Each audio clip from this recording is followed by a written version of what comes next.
E aí pessoal, tudo bem? Eu sou o Felipe Barque, esse é o canal H87 e eu andei um pouquinho ausente nas últimas semanas porque estava tocando um projeto novo no site escolahistoria.com. Esse projeto é um podcast e você pode escutar ele procurando aí por escolahistoria.com nos principais agregadores. A gente ainda está aprendendo a fazer podcast, mas aos poucos a gente vai aperfeiçoando e sendo achado e notado também nessa mídia nova. No primeiro episódio do podcast, eu e meu amigo Moisés Stahl entrevistamos o professor Leonardo Bianconi, que é historiador, cursa doutorado em letras e é um especialista em literatura italiana. O Leonardo também é meu amigo de longa data, fizemos faculdade juntos e naquela época ele teve a oportunidade de fazer um intercâmbio na Itália. E o assunto do podcast girou em torno desse intercâmbio na Itália. Inclusive, vamos fazer uma série de entrevistas com outros intercambistas, pessoas que foram estudar na França, na Inglaterra, e Portugal e outros países. Como eu disse, é a minha primeira experiência com podcast, ainda temos que melhorar muito nesse tipo de programa, tá? Mas aqui eu selecionei os melhores momentos dessa entrevista, os highlights. Para começar, eu quero que vocês prestem muita atenção no trecho em que o Leonardo conta como eram os alojamentos lá da Universidade Italiana. O que me chamou muita atenção foi o alojamento estudantil. Muito diferente do que a gente está acostumado com alojamento estudantil no Brasil. Esse foi um detalhe interessante. Ele era administrado não necessariamente por terceiros, não era terceirizado, mas era um setor da universidade à parte que administrava o alojamento.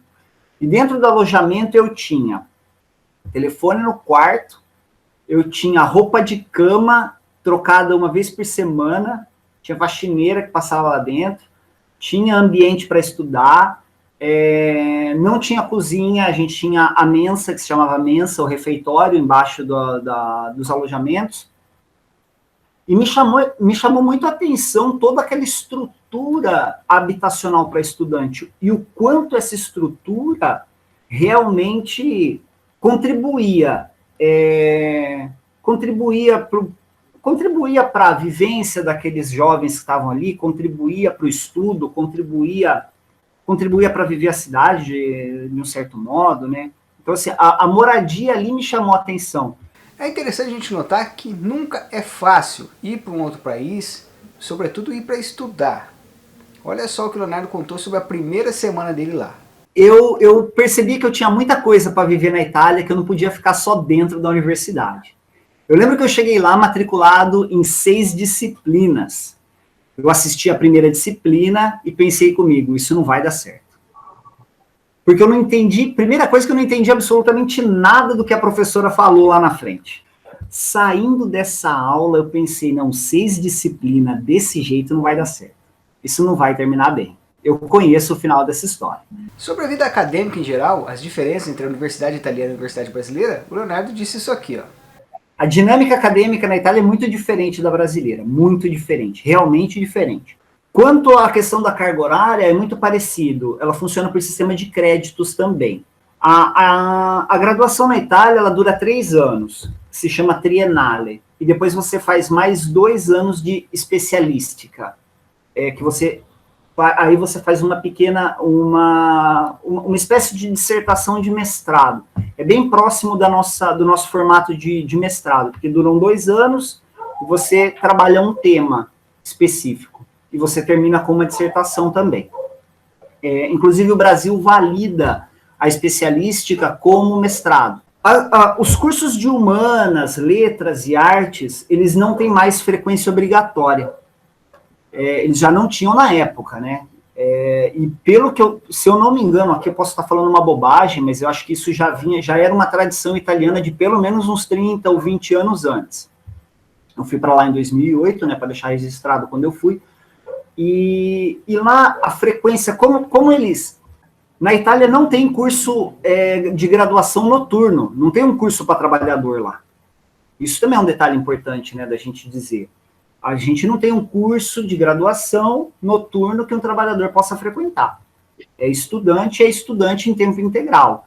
E a universidade de lá, tem umas faixas, segundo a renda que você paga à universidade, não são valores altíssimos, mas lá você paga alguns valores, e dependendo da renda, você começa a ter alguns benefícios e pode chegar a ter a moradia, além da moradia, ter até uma bolsa, né? Então tem todas essas fases de acordo com como você se apresenta para a universidade. Então, quem está na graduação, quem está estudando lá, basicamente está com o tempo integral disponível para a universidade. Né? E a frequência não é obrigatória, isso na época me chamou a atenção.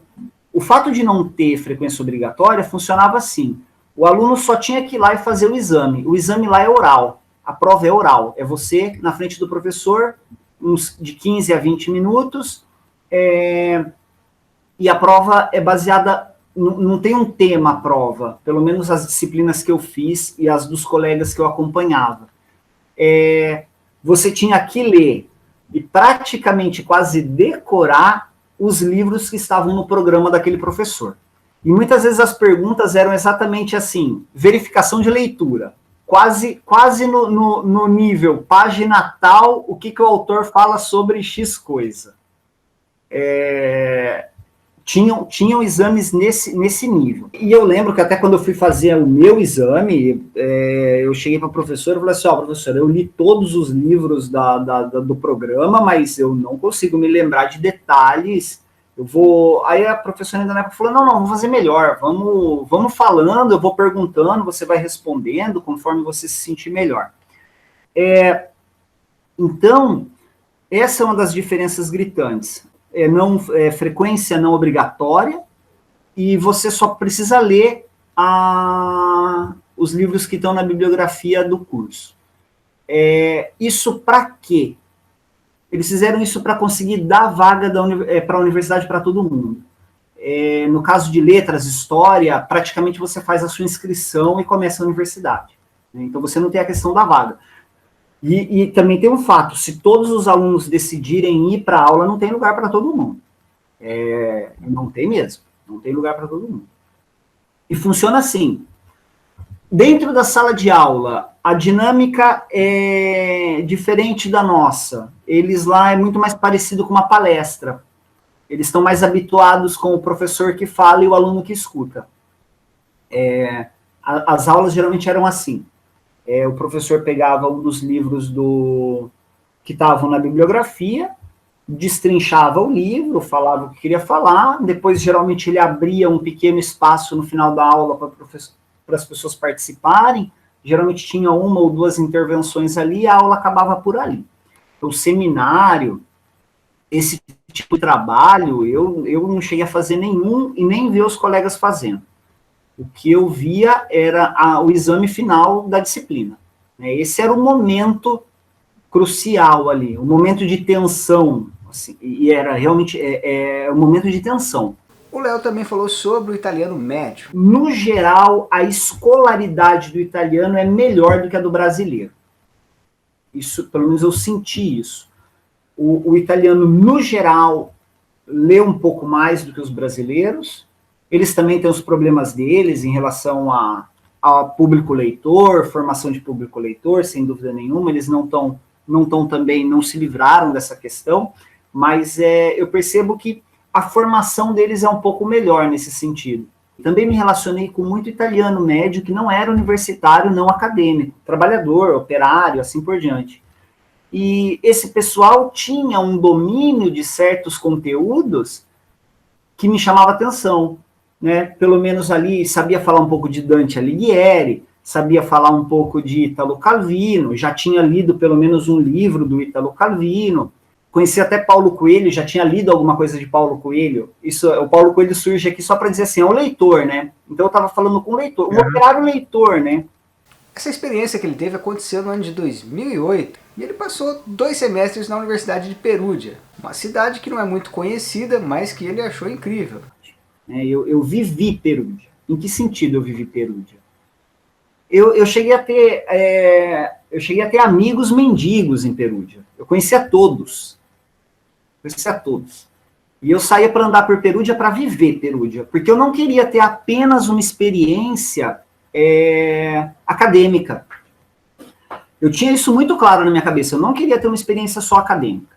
Queria que fosse acadêmica, mas queria que fosse algo além de acadêmico. Por fim, eu perguntei a ele sobre o escritor Beppe Fenolio, que foi alvo dos estudos dele de mestrado. Que depois da Segunda Guerra, ele tinha essa coisa de que ele queria ser um escritor, gostava de escrever e queria ser um escritor, né?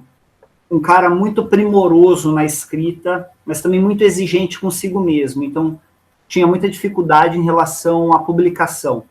E um detalhe interessante dele é que ele dominava o inglês, pelo menos o escrito e ler e escrever, porque tiveram muitos italianos na época que eram tradutores, que eles não tinham, como eles não tinham contato com a língua falada, eles dominavam línguas estrangeiras, mas só o escrito e o lido.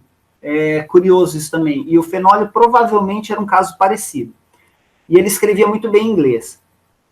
E ele até dizia, na época, nas cartas que ele acabou deixando, que todos os romances que ele escreveu primeiro em inglês, depois ele traduziu para o italiano. Isso teria gerado uma nova forma de linguagem. Porque, segundo ele, Felipe, após a resistência contra o nazifascismo, e ali no caso mais especificamente contra o fascismo, para ele o fascismo também estava dentro da linguagem. Então ele dizia que o modo dele manter a resistência dele era subvertendo a própria linguagem, ou seja, ele passava pelo inglês para depois chegar ao italiano. E isso, segundo ele, geraria um texto que escapava daquela linguagem fascista. Não foi esse detalhe que eu estudei na minha pesquisa, porque eu estudei mais especificamente como que o Beppe Fenólio construiu os seus personagens partidianos, né? Porque ele escreveu praticamente só sobre a resistência. Então ele criou romances onde o pano de fundo era a resistência. E aí o que me chamou a atenção era como ele construía os partidianos, porque os partidianos é um detalhe interessante na Itália, né? A Itália também tem vivido um momento de polaridade política, né? Como um amigo meu italiano disse, o eterno derby da Itália, ou seja, o cara ou é de esquerda ou é de direita. E aí os resistentes entram nessa discussão. Então, no geral, o partidiano ele seria um herói nacional, ou assim se tentou construir. A partir do momento que você tenta construir um herói nacional, ou seja, uma figura, que não existia a figura de um único partidiano, porque tivemos vários partidianos, mas eu tentar condensar numa única figura todas as qualidades éticas e morais de todo mundo que foi resistente, de todo mundo que foi partidiano, gera uma série de problemas. E a literatura da resistência mais engajada, ou seja, acabava tentando dar esse valor ético-moral, ou seja, construía um partidiano herói, um partidiano com valor ético-moral primoroso. O Fenólio, ele fugiu disso, e foi muito interessante. Aí na escrita dele, ele constrói um partidiano que é um partidiano, ou seja, é um cara que pode ser um criminoso, é um cara que tem problemas, não é um intelectual, geralmente ele é um trabalhador rural, ou ele é um cara que encontrou na resistência um modo de ser e de viver, que depois também não conseguiu se adaptar àquela sociedade depois da guerra. O Fenólio tem um conto, parece um pouco com a história, não sei se vocês conhecem a história do Rambo, né? O Rambo nasce como um livro literário antes do filme com o Sylvester Stallone. E conta a história, na verdade, é muito simples a história do Rambo. Ela conta a história de um ex-soldado que volta para a sociedade, mas não consegue mais se adaptar àquela sociedade. O Fenólio tem um conto muito parecido. Chama Ettore va al lavoro, Ettore vai trabalhar. E conta a história desse ex-partidiano que, de repente, tem que trabalhar dentro de uma fábrica de chocolate e não consegue se adaptar. Não consegue mais se adaptar. Fazia a vida de guerrilheiro e depois não dá certo, aquela vida de cidadão pacato, que acorda cedo. E eu estudei a relação entre a construção do herói partidiano com o personagem partidiano do Beppe Fenólio. E hoje, Felipe, eu estudo a relação como que a Itália resolveu os problemas depois da Segunda Guerra, ou seja, a questão da anistia na Itália. É isso que eu tenho estudado no doutorado, sempre do ponto de vista literário, ou seja, como é que funcionou o processo de perdão no período pós-fascista.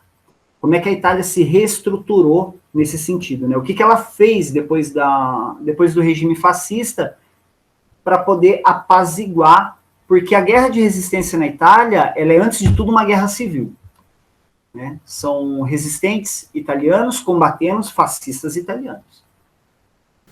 Como eu disse, nós ainda estamos aprendendo esse negócio de podcast. Então, perdoe-nos pelas eventuais falhas aí do primeiro episódio. Vamos tentar corrigir e melhorar para os próximos. Inclusive, tenho que dizer que na semana que vem temos uma entrevista com o Wellington Amarante sobre a experiência que ele teve ao fazer doutorado na França. Aproveitar mais uma vez a oportunidade para agradecer ao Leonardo por ter aceito esse convite. É sempre muito difícil participar de um programa que você nem conhece e nem sabe se vai dar certo, tá? E ele aceitou esse desafio tremendo, estou muito grato a ele por isso. Fica a dica para todos vocês também que pensam em estudar fora do país, ver que nunca é fácil. Se vocês escutarem o episódio todo, vocês vão ver lá que o Leonardo conta a trajetória dele, as dificuldades que ele teve, né? Ele teve uma boa estrutura da universidade aqui do Brasil e da italiana, oferecendo apoio para ele conseguir estudar, mas ele teve que vender uma moto, por exemplo, para conseguir pagar as passagens. Essas oportunidades são decisivas na vida acadêmica de qualquer um. E elas não vão cair do céu, você tem que ir atrás, você tem que cavar esse espaço. Por hoje é só, se você gostou desse formato aqui, comenta aí embaixo para eu saber e continuar fazendo esse resumo dos próximos episódios do podcast. Sou o Felipe Barco, fico por aqui e até mais.